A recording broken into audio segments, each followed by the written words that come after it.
Bonjour, aujourd'hui je vais vous présenter notre fameuse tourte de pain au levain qui est en vrai l'origine du pain puisque c'est un pain qui fermente normalement tout à base de levure naturelle. C'est un pain qui est très joli, qui paraît très simple mais qui est aussi compliqué à produire.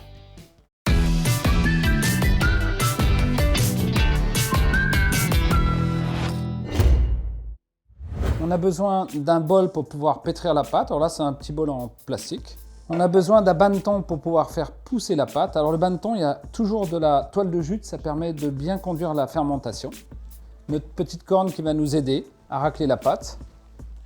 La lame, qui est un des outils les plus importants pour pouvoir donner la signature au pain. Notre pinceau avec l'huile pour notre joli carreau, pour pouvoir cuire la tourte dessus. Le torchon. Et notre carreau pour cuire. Ici, on a 350 g de farine de meule, 150 g de farine blanche. Je les mélange. On a 10 g de sel, de gros sel. Donc on va le mettre d'un côté. J'ai mis un tout petit morceau de levure, 1 g, vraiment pour faire pousser le pain légèrement. Le vin naturel. Là, j'en mets 150 ici. Et on a 350-360 g d'eau. Commence à mettre l'eau tout doucement. Alors, l'idée de ce pain, c'est comme on pétrit vraiment à la main, il faut mettre de l'eau qui soit tiède, autour de 30 degrés. Sinon, vous avez une pâte qui est trop froide.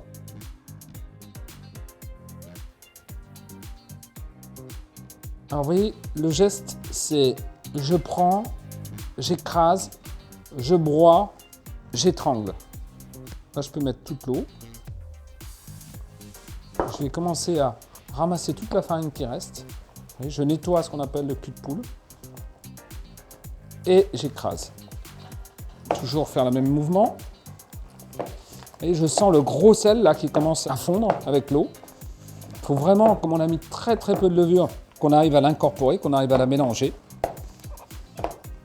Il faut que tout soit bien mélangé. Il vous faut 10-15 minutes pour pouvoir faire ça comme il faut. Avoir un bon pétrissage, avoir une pâte homogène, avoir un joli mélange. Et moi, je pense, comme tous ces anciens boulangers, que quand on pétrit à la main, on incorpore beaucoup d'énergie et que le pain est meilleur.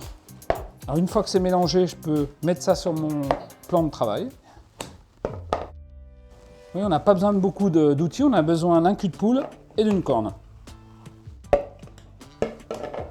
Et là, je vais commencer à mettre les deux mains pour aller plus vite. Oui, je vais mélanger la pâte. Regardez, je la prends, je la pince.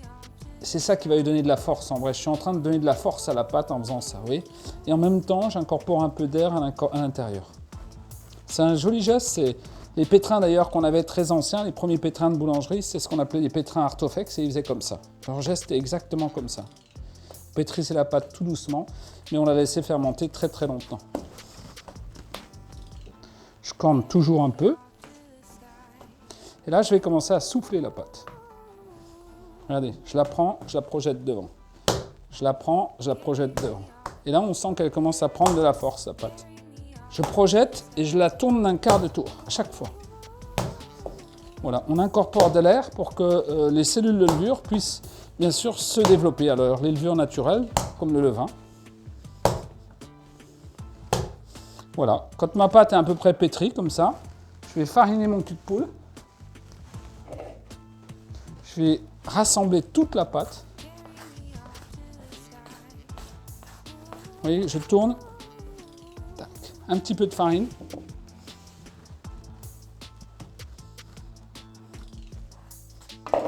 Toujours travailler proprement. Et là, je vais faire une boule. Et on va laisser dans le cul de poule avec un torchon dessus pendant 3 heures. Et elle sera prête à être travaillée.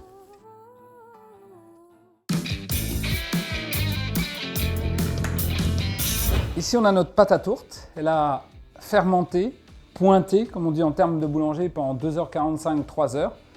Je soulève le torchon et je regarde mon joli bébé. Je vais le mettre sur le tour. Vous voyez ? Et elle a bien fermenté, elle a au moins doublé de taille. Et je vais en faire une boule que je vais mettre à l'intérieur du banneton.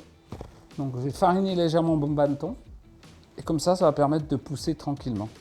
Alors la boule, il ne faut surtout pas trop dégazer. Oui, on a acquis beaucoup de gaz, on va essayer de ne pas trop les perdre. Je vais juste ramener tout sur le centre, gentiment. Et je vais la mettre en forme de boule. Voilà, vous voyez, très légèrement, il y a encore des gaz à l'intérieur. Ce qui est important, c'est de conserver tout ça.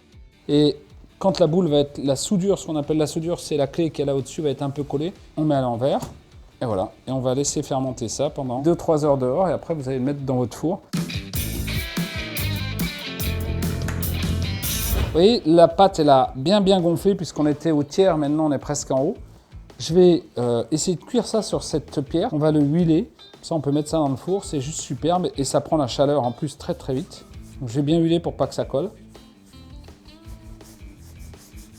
Je retourne le pain sur le carreau et je vais le lamer avant de le mettre au four. Vous savez, toujours notre signature, hein, c'est pour qu'on donne la direction pour que les gaz puissent s'échapper.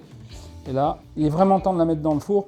On voit d'ailleurs à certains endroits, ça commence à s'effondrer, ça veut dire que c'est le maximum de pouces qu'on peut avoir. Et là, on va cuire ça pendant un quart d'heure, 20 minutes à 250 et après on laisse tomber le four à 230 et c'est là qu'on a les meilleures tourtes. Donc voici notre jolie tourte. Elle est belle parce qu'elle est légère. Déjà, il ne faut pas que ça soit du béton, sinon c'est que ça n'a pas bien fermenté.